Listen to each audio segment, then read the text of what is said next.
Mac, heads up. Bobcat's on the move. Driver wouldn't wait. That's fine, thanks, Andy. Hey, Kate, bear with me.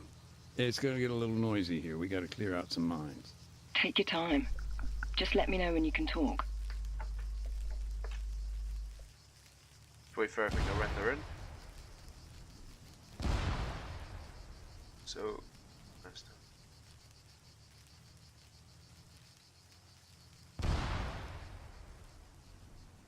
So yeah, we've just done the partner with. So we've done the part now where they've all we gone for the first flashback, and we're now back into the scene. So we're now back into the main guy Nathan, and we're now going to continue through the town. Just gonna wait for my frames to come back quickly. Frames are a bit all over the place this present time. Yeah, it's because of the rain, dude. That's why. Rain in this game is fucking horrible. But yeah. So we're pretty much. Okay, road's safe now. Bring the van on up. Will do.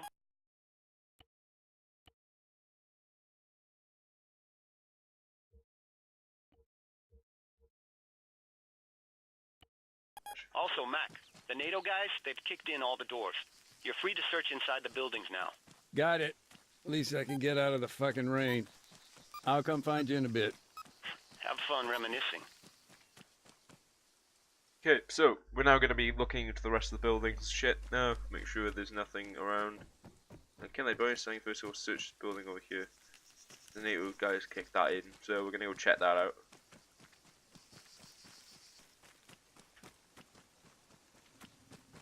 So we also got 2 objectives to deal with at exactly the same time, or 2 more flashbacks. Morning. You been in? You kidding me? I ain't going in there, man. That shit's all yours. Where are you now? Who, me? I'm exploring. I can hear an echo. Yeah, I'm in what used to be the mayor's place, actually. At least it was before the government forces took it over.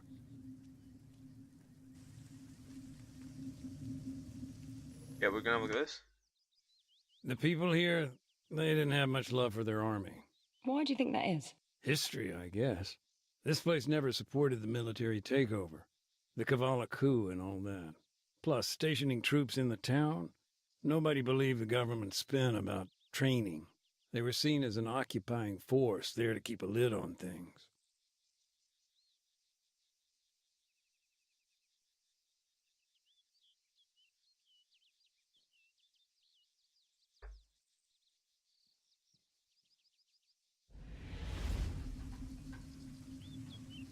So yeah, that's quite interesting actually. So I've obviously figured out everything now. So let's do the mission. So the the checkpoint mission now. Tell me more about Staff Sergeant Adams. You hi, met him mate. on a previous deployment. That must have been in Generous, right? No, actually, this was after I'd left the military. Previous deployment with IDAP, Pakistan. It must have been, God, 15 years ago? I think. Feels like another lifetime. Awkward conversations. Can I look around in here? Can't. So, oh, no drone there. Right, and this was I got in the street. But it was quite interesting actually. So I can go back now in present time. Yeah, that's quite interesting. Yeah, to see most of the shit's off the whiteboard now. Quite interesting. But yeah, I think we should do the A&F checkpoint, which is around here somewhere. It's upstairs. So let's get upstairs. But there'll be like a fucking bomb in here or something. Alright, let's begin the A&F checkpoint. God, this is not beds, dude. A&F checkpoint. I got a leaflet here. The army must have scattered thousands of these. Propaganda. Something like that. This one says there's still time to surrender. Maybe a bad choice of words considering. Time to surrender. What's the context here? This was last year, September. These leaflets, they were dropped maybe a day before the fighting began. You see, the guerrillas there, they'd found themselves a new leader. Charismatic, ex-military. For him, this was no time to surrender. Far from it. In fact, he used that time to rally his people, encourage them to resist, build defenses. Meanwhile, the army was setting up for a major offensive. The attack on Oreo Castro? It was no secret. Of course, after the leaflet drop, IDAP started to pull out of the town. So the little I do know, well, that brings us back to the brother. The one who disappeared.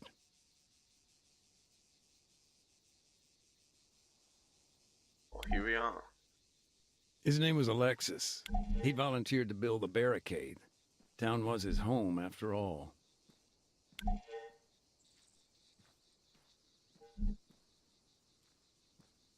It kind of looks cool just to come back to these type of things and see how much it's changed, you know, from the last thing. Yeah, high level blue for that's great. So construct to the connect to the western cliff. Which one's my objective currently? I'll do make sure the barricades reach the rock on the east island.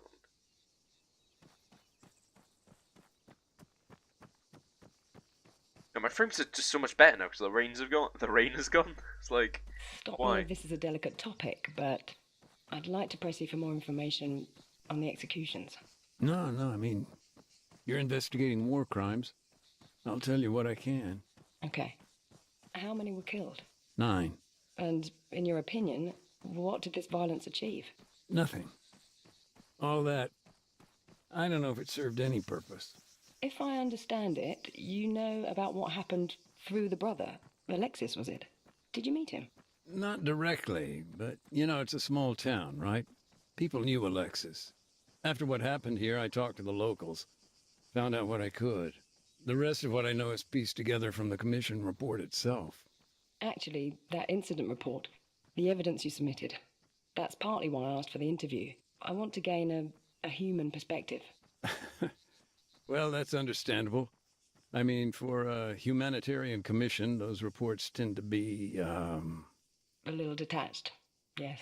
By that point, the guerrillas were short on vehicles, damaged, destroyed, or otherwise. They had to improvise. How the fuck am I gonna make this fucking investigate leaflet? How do you investigate leaflets and then see? Oh yeah, there we go. There's still times trying to cease persistent to prevent acts of aggression against all its armed forces. You will be. So, these leaflets, they were a warning to the town. Yeah, they confirmed the offensive. The government was concerned about civilian casualties. Don't sound too surprised. So, NATO's message, do you think it was getting through? I mean, according to the laws of armed conflict, that's the principle of precaution, right? Sure, maybe. Or maybe they were just sick of all the extra paperwork. Now, where am I gonna find cars in a place where there are no cars? Like, Jesus Christ. So make sure the barricade reaches there. Fuck. There's no cars around to make the said barricade. Oh, just to clarify, in your email you said you served as a combat engineer, the Marine Corps? That's right. South Zagoria, Generous. Then it's fair to say you're no stranger to the subject of my article, the laws of armed conflict. I've seen a few things, heard stories. It's rarely been, you know, clear-cut, right and wrong. Oh, absolutely. That's why it's so important to gain your perspective. You've seen things from both sides. I mean, now as an NGO, too. Sure, yeah. Alexis lived in a workshop. During the attack, he let his comrades set up a position there. He put his home right in the line of fire. Quite a sacrifice. At what point did things become unsafe in the center of town? Well, I'm not sure it was ever completely safe. Even before things escalated, we were concerned about being accidentally targeted. And to be honest, it didn't matter where we moved. That always remained a concern. Do you think Alexis, I don't know, thought twice about taking these vehicles? Look, sure, these were his neighbors, but this was their home, and it was under attack. What would you do?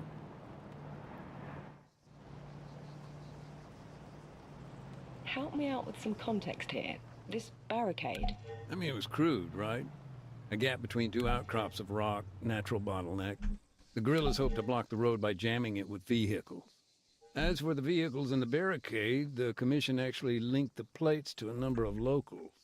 Of course, several were still missing after the incident, so the investigation made some assumptions. Sorry, I shouldn't laugh. Just, I was thinking, he even took a local priest's car. I remember I was talking to Father Georgiopoulos, and he was actually very good about the whole thing. How so?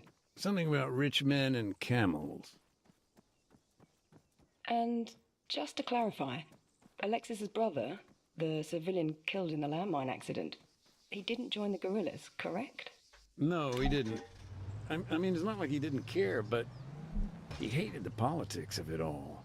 He had his workshop, looked after his neighbors, that was enough for him. He kept to himself. IDAP's neutrality was one thing, but the situation they faced was quite another. You mean to say even your own vehicles were commandeered?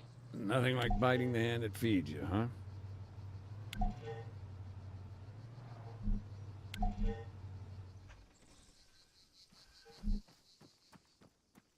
So it's actually quite an interesting story. I know I mentioned this before, but the way it's done, especially using these fucking Melvin buildings here, that I've never seen in this map. That's probably where the 8 gigs come from. But yeah, it's just a really what? Hey, just a thought. You remember the earthquakes back then? Yes, they were quite frequent. Were IDAP at all concerned about that? Oh, yeah. Any kind of disaster relief on top of what we were dealing with, it would have just about finished us off completely.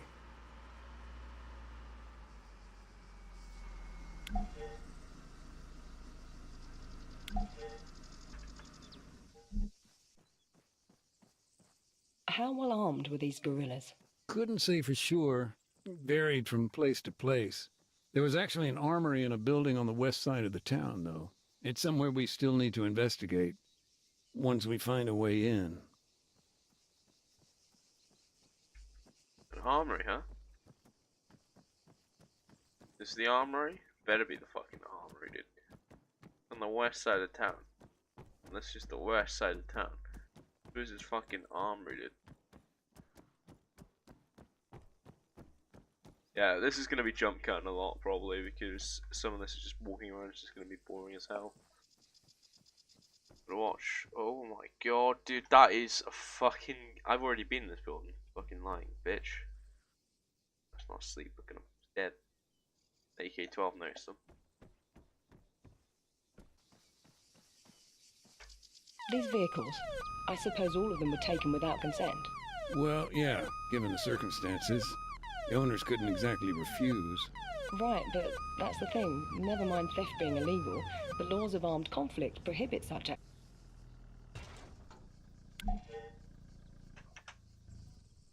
After Alexis built the barricade, what then? Did he stay inside the town? No, that's where the story gets more complicated. The barricade itself was later chained up and set on fire by someone else. I don't know quite who. Alexis, he headed west to lay mines. God, this Alexis guy done a lot for these guerrillas. Like, Jesus Christ, all these guys are so lazy. There's Alexis guy running out of the safety of his, pretty much, his hometown where all the guerrillas are. From open doors, you know, and towards Kavala, pretty much, dude. Anti-tank mines were already in the ground. If there's no pull fuse, and so long as they've not been stacked, they aren't too hard to remove. But Alexis, although he didn't use anti-handling devices, he did create a hybrid minefield. AT mines. Mixed with APs. That's it, yeah. He put anti-personnel mines around the anti-tank ones, made clearance all that much harder. Thanks, this guy's a dickhead for doing that. These mines, how did they get hold of them?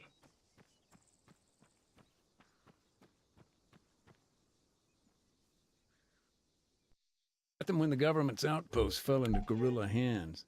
Bounding mines. The type that leaps up a meter into the air before exploding. Nasty stuff. Hell, nowadays they're even made with plastic casing to throw off older types of mine detector.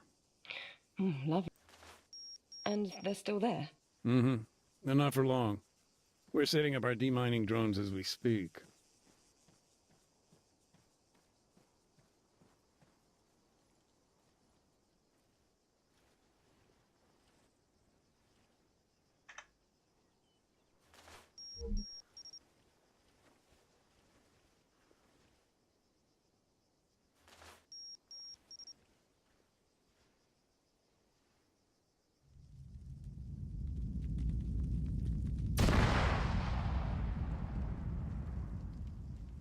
That was... You know, thinking about it, even if we had a record of where Alexis's mines were, it may not do much good. No? I thought minefield maps were a key part of your work. Most folks don't realize, but landmines, they don't stay put. Heavy rain, landslides, keeping a map current ain't so simple. And with all the earthquakes in this region, there's little chance they'd all be in the same place. I don't know. Maybe just gallows humor, but we've got an expression for that. Landmines have legs.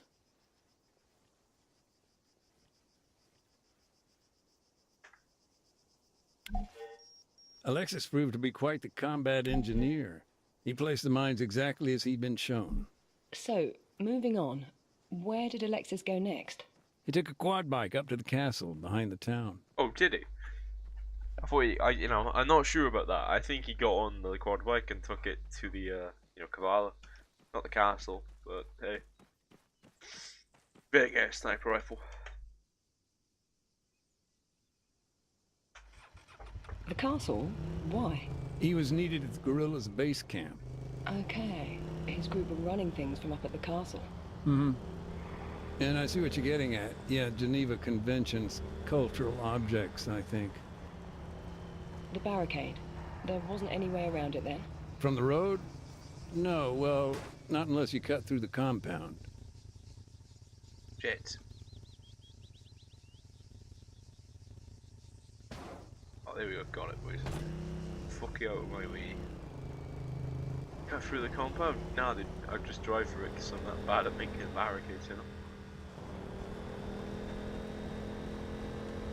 Maybe a technical question. Go ahead. In these situations, do those involved commonly record the locations of minefields? That's a tough one.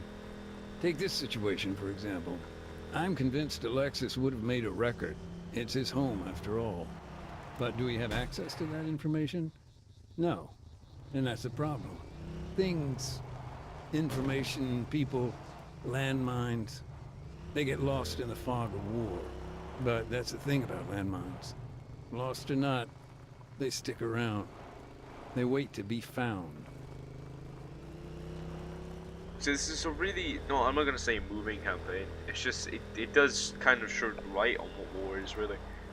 I know it's just a bit cringy, but that's what it really is. You know, it just shows there's other parts of the war, and just, the NATO from the CSAT and stuff like that from the last game, from the last campaign.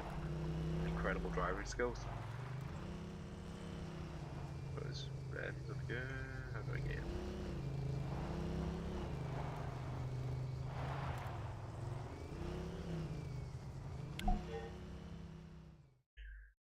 Do you feel these preparations made a difference? In the short term, I do, yeah. The barricade held. The government's tanks were knocked out on the road. And in the long term? I'd go on, but as you may have heard, it's getting kind of loud here. By the sounds of it, you've got your hands full. This'll only take a minute. Be right back.